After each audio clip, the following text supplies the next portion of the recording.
Hello and welcome to Journey Towards Wealth. In today's video, we are discussing something very basic, which is how to start savings. Yes, for many of you, this might sound to be a very trivial question, very simple question. What is there even to discuss about how to start savings?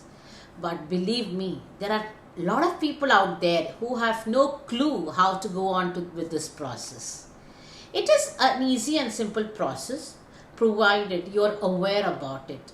But otherwise, it is not an easy thing, because in today's world of high consumerism, in today's world where people have high disposable income, at the same time they have different means to spend that disposable income, savings become, or it takes a back seat. And that's the reason many people, even a high income earner, is not able to save and invest well. Investing is the second part of savings, or after savings is done is when investing starts. But savings itself, that is to keep aside a particular amount of money from your income earned itself, is getting difficult for many people. Today, with the advent of internet and with the lot of information available online, it becomes easy for people to get carried away and spend their money. Many people tend to forget that there is a tomorrow waiting for you, and there is a period of retirement when you will not be earning any income. And in this flow, people forget to save and invest their money. So today's video is for people who have not started on their savings, or those who find it difficult from where to start their savings. And is there a process to be followed that can help you in savings more? So these are simple things which would be answered in today's video. Again, I am not an expert in this field, but I have, through my life experience, done all this habit of savings, of investment, and doing well for our family. Hence, my advices or the information that I'm sharing here cannot be taken as an information from an expert, but somebody who have gone through the process, understood it, and based on this are coming out to guide you in this whole process. Now, let's get started with this video. When it comes to your financial health or your financial well-being, it is important that you consider savings as a priority goal. Many a times what happens is people do not understand the importance of having enough savings. This is especially important when a period of time when you may not have your job, or when you lose your job, or sudden health emergency come up, then you need to have savings for you to tide over that period of time. So, however high income earner you are, do not underestimate the importance of savings in your life. I have heard people saying that in spite of earning high salary, they are not even able to make a minimum savings at the end of the month. The fundamental reason why people are not able to save is because they are not aware on where they are spending their money. You need to track your expenses. Only if you track your expenses, you will be able to control your expenses.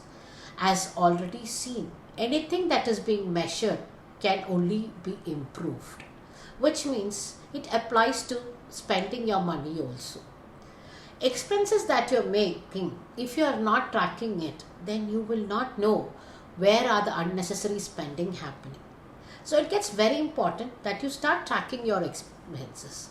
It can be done through a book. You can write down all your expenses, whether your daily expenses, your weekly expenses, your bi-weekly expenses, your monthly expenses, your yearly expenses. Whatever be the expense, you need to start writing it down. This will help you to have a fair idea on where your money is being spent. Now, the problem which people do is they start off with this process, they start off writing down, but after some time they stop it. But actually, budgeting And planning for your expense is a continuous process, and you need to keep improving it over a period of time. So first step is to write down your expenses or to understand your expenses. You can use an Excel sheet, or you can use the budgeting apps available, or you can use a simple paper pen process. Whatever be it, have a process in place for you to understand your expenses or where your money is being spent. Once you start jotting down your expenses, once you start understanding your expenses, end of the month, once you sit as a family, like you and your spouse sit together and go through the expenses, you will start realizing where you are unnecessarily spending money. Sometimes it could be a daily coffee that you're having in a Starbucks. Over a period of 10-20 days, it would add up to a substantial amount. Or it could be a lunch that you're having in our office daily. Instead of it, if you carried food from home, it may work out to be much cheaper. So, nobody will be able to judge on what your family would be unnecessarily spending money on, but only you, after writing down the expense, will be able to judge this. Hence, the first and foremost step that you need to start doing before you do anything about saving money is to understand your expenses or understand where you're unnecessarily spending your money on. So once you have done the initial process of recording your spending, the next thing that you can do is you can start allocating a small percentage of your salary towards savings. For example, if you're starting that in the month of January and your combined income, which is the husband and wife's income, is around 1 lakh per month. So you can start off by allocating 5% towards your savings before you actually start spending the money. Ideally, your spending should be your income minus your savings. So once you allocate this 5%, then that month you have only 95,000 left for spending, and you've consciously allocated 5% of your combined income towards savings. The next step that you can actually do is to increase this saving percentage by 1% each month. That is, if first you're looking at 5,000 rupees, the next month you increase it by 1%, which is 6,000 rupees. The next month another 1% of 1 lakh, which is another 1,000 rupees. Like that, you keep on increasing month after month over a period of time till you reach a substantial amount of savings. So if you go like this for a year, by the end of the year, you would have reached around 15 to 16% of savings from your income, which is a good amount or a good percentage to aim for, especially when you're starting your savings. Which means in an income of around 1 lakh, you are saving around 15,000 to 16,000, and after which you have only 85,000 to 84,000 available for spending. This is ensuring that you are spending only after allocating enough money towards your savings. This is something which can be started by most people, because a savings of 5% is not going to actually derail your spending completely. Especially if your income is quite good, then this is not going to affect you much, but it will take you on a track to start your investment from the savings that you are made. Another thing that you can do is to go towards a zero-sum budget, which is basically your income is being allocated between expenses, savings, and repaying your debt. So everything is treated as an expense, and you are allocating the required percentage for each expense. This is another way where you are allocating spending along with savings from your income, rather than just ensuring that your money is allocated only for spending. This can be something else that you can look at, especially if you are somebody who is just starting with your savings. So in the budgeting process, you can ensure that savings, spending, your debt repayment, everything can be brought under different headings. And at the end of the month, your income minus your expense, which includes even your savings, should be equal to zero. Basically, you're ensuring that you are allocating money for every aspect of your life, and you're directing the money where it needs to go. This is something which you can try if you are not somebody who is comfortable with allocating savings before spending. Now, as you've already started the process of writing down your expenses, now once you start doing it for a month or two, then you will start realizing there are areas where you can actually start cutting your expenses. One such example is the subscriptions that you have, especially the paid subscriptions that you may be having. Many of them may not be needed by you, but you would have just taken it and would never have thought about discontinuing it, because it just goes as a process over months. So you can look at them and cut down those expenses. Another thing is your daily coffee that you may be having in Starbucks. Over a period of time, that would come to a substantial amount. This is an area where you can look at. Then, if it is a married couple, both of you working and both of you busy in your work, you may be spending a huge amount of money for eating out. So you can look at having a cook at home who would be able to cook for you, which would be more economical and which would help you to cut down your cost. Another area is your grocery shopping. If you are somebody who goes every week for grocery shopping, then you will start noticing, once you start recording your expenses, that you would be unnecessarily spending money on items which you may not even need. So if you cut down your grocery visit to maybe once a month, you will be in a better position to control your expenses on groceries. Another step that you can take before you spend money is to understand whether you really need to buy something, in the sense whether it's a need based buying or a want based buying. Especially when you go and buy something on an impulse, it is best to avoid such impulsive buying. Take a step back and then think that, okay, I will take a week or 10 days and then come back and see if I really need this item and then buy it. This is a good measure to ensure that you are not unnecessarily spending money on impulse.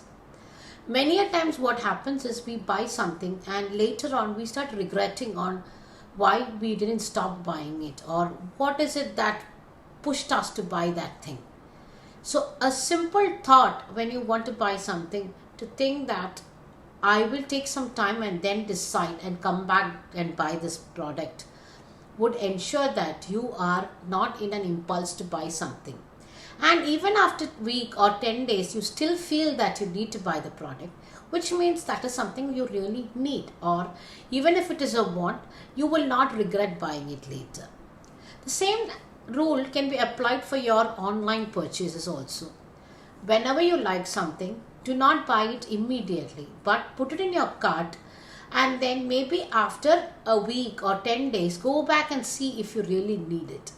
Many a times what happens is, when you revisit that after 10 days, you would have felt that you never needed that product. It was just an impulse through by which you needed to buy it.